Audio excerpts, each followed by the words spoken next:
Before we start, please watch my previous video. The link will be in the description. Amy Schneider returned for her 39th game on Jeopardy.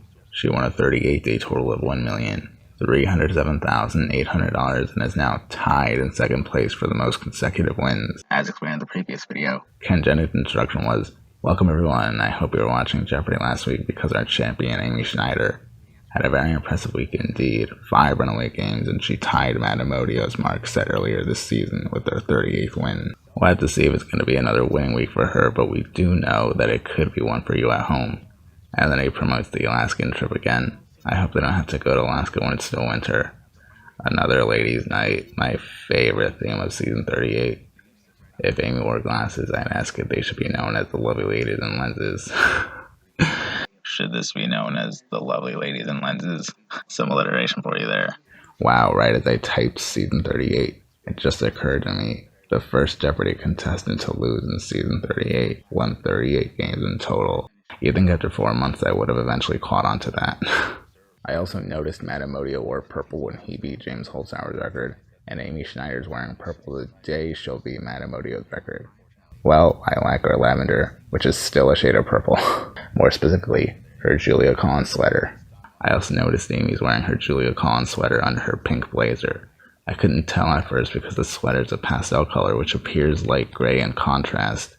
Maybe it's from a male perspective since women can detect more shades and hues than men. It's a Julia Collins sweater for good luck. Erin got a daily double. She made it a true daily double. Unfortunately answered wrong and went back down to 0. Her score was already twice the amount of Amy's, and if she answered correctly, it would have been 4 times more. Amy's the only one with any money, the same thing that happened on her first night. I also love how Erin says please after every selection.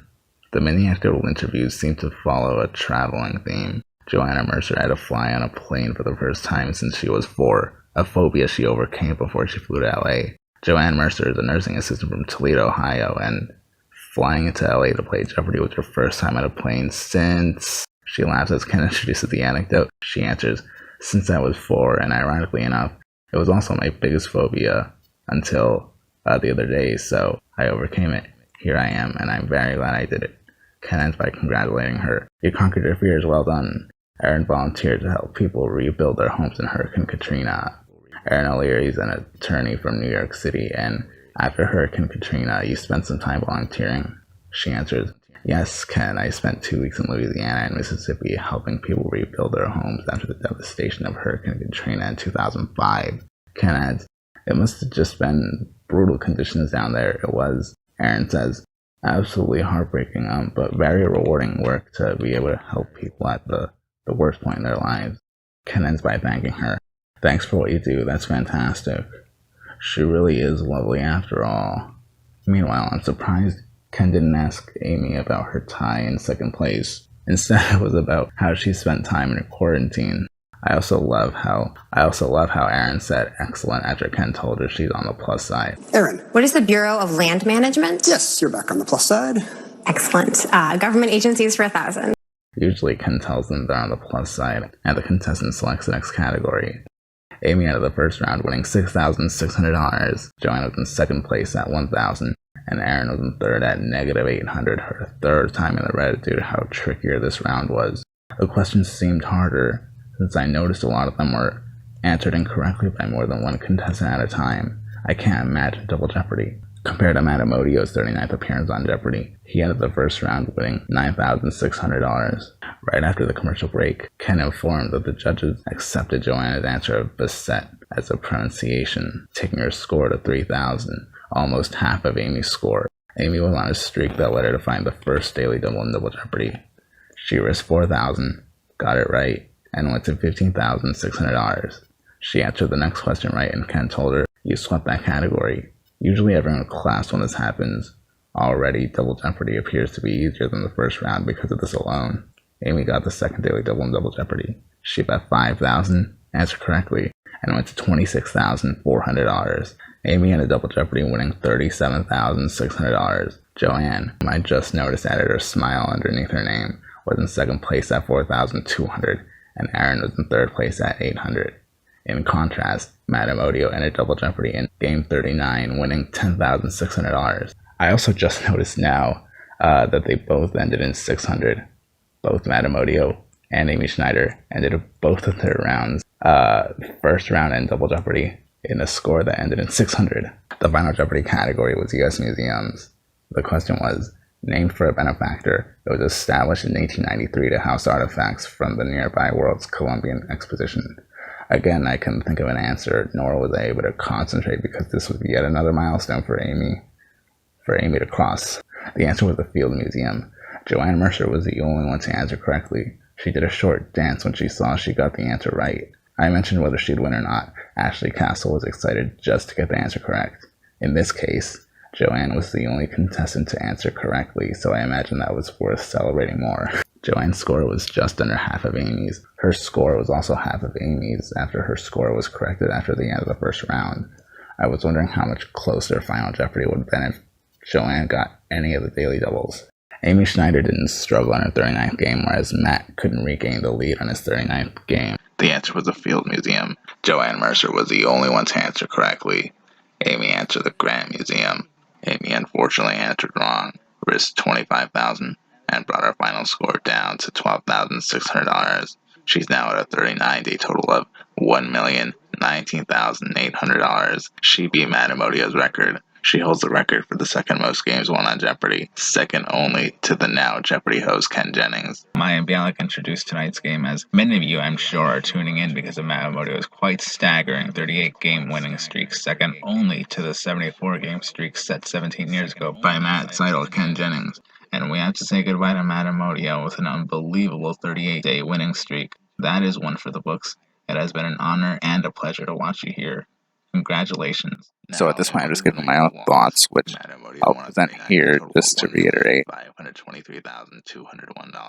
Now, what I didn't do was give context. For example, I showed the clip of Maya Bialik saying Matamodio won 38 games.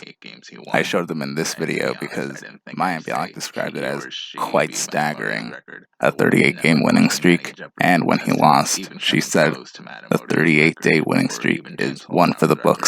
And Amy Schneider now beat that, so yeah, you can see the contrast of how amazing both players have done. To beat James Holzhauer's record, and how all this started because Amy defeated a 5-day champion herself. Sure, Matt's record was beat. However, I also wonder how impressed Andrew he is, given previous contestants felt honored to have lost to Amy. I also remembered how Amy's first record was to beat her former brother-in-law's 3-day record. I wonder how much of Amy's wins he's seen too. This is all too amazing. And what a suspenseful weekend it's been for Matamodio's 38-day record. And a suspenseful weekend it's been for Jeopardy fans, many of whom I'm sure already knew she'd beat Matt's record. This is just way too amazing. Congratulations, Amy. Let's see how long she can continue winning. So, funny thing, right after I recorded this video, I got a notification from the Jeopardy YouTube channel that they uploaded. So, funny thing, right after I recorded this voiceover, I got a notification from the Jeopardy YouTube channel. They uploaded a video titled Champ Matchup, Amy Schneider versus Matamodio. Oh, that's right, there was also a Jeopardy Champ matchup comparing Amy Schneider and Matamodio. Which questions they got right, how many questions they got right, and their total winnings on their 39th games, 38 games, something like that. I'll go more into it as I catch up through Amy's wins. This video chart compares how many games they won. Matamodio, 38. Amy Schneider, 39th as of January 24th. Their average correct responses per game before Final Jeopardy. Matamodio, 33. Amy Schneider, 32, which is about as close as you can get. Their average earnings per game. Matamodio, 38,938. Amy Schneider, 33,841. Percentage of runaway games. Matamodio, 82%. Amy Schneider, 87%. It should be interesting to see how that plays out in the Tournament of Champions. Final Jeopardy accuracy, Matamodio, 74%. Amy Schneider, 69%, the same 5% difference in the previous slide. And total winnings, Matamodio, $1,518,601. Amy Schneider, $1,319,800. Now, it says Matamodio 39 games. As I mentioned earlier, Matt only won $1,518,601 if you just count 38 games he won. It does raise the question, though, does the night he lost not count?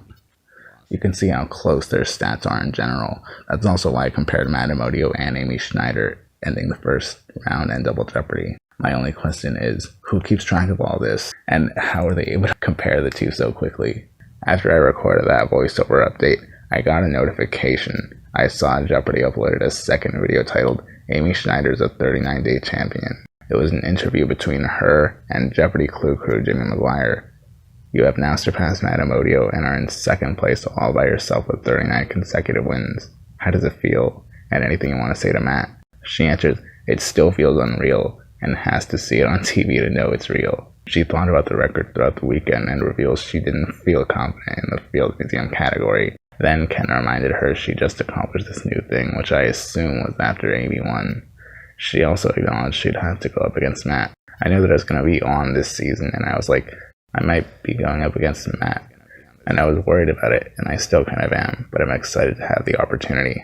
As Jeopardy fans, we're excited to see Matt and Amy play against each other, and even though Amy's also excited for the opportunity, she admits she's still worried about Matt. As Jeopardy fans, we don't really think about her perspective or even Matt's perspective. He could be just as worried, especially when she surpassed him. The perspective between Jeopardy fans and Amy Schneider is quite a contrast. After Jimmy asked if Amy has any special words for Matt, she answers, yeah, just that it was a real pleasure watching you, and it's really gonna be an honor playing against you, and it's gonna be a tight competition. She's then asked how it feels to see Ken Jennings as the host. Well, there's only one other person that's ahead of you, and he's currently hosting during your run. How does that feel, playing with Ken Jennings? She answers, it feels really great. I'm so glad. Obviously, I didn't know for sure who would be hosting when I got here, and I'm so glad it's been Ken. Just knowing that he knows what it's like to be in the position I'm in, and at this point, he's the only one who knows. That's what I was thinking throughout her reign. Actually, before, if you want to get technical, I previously expressed how amazing it is when Ken Jennings shared a stage. Obviously, as Amy approached other benchmarks, it was that much more great to see. This was definitely more than I intended to talk about. We'll see Amy again for her 40th game. And as always, thank you for watching.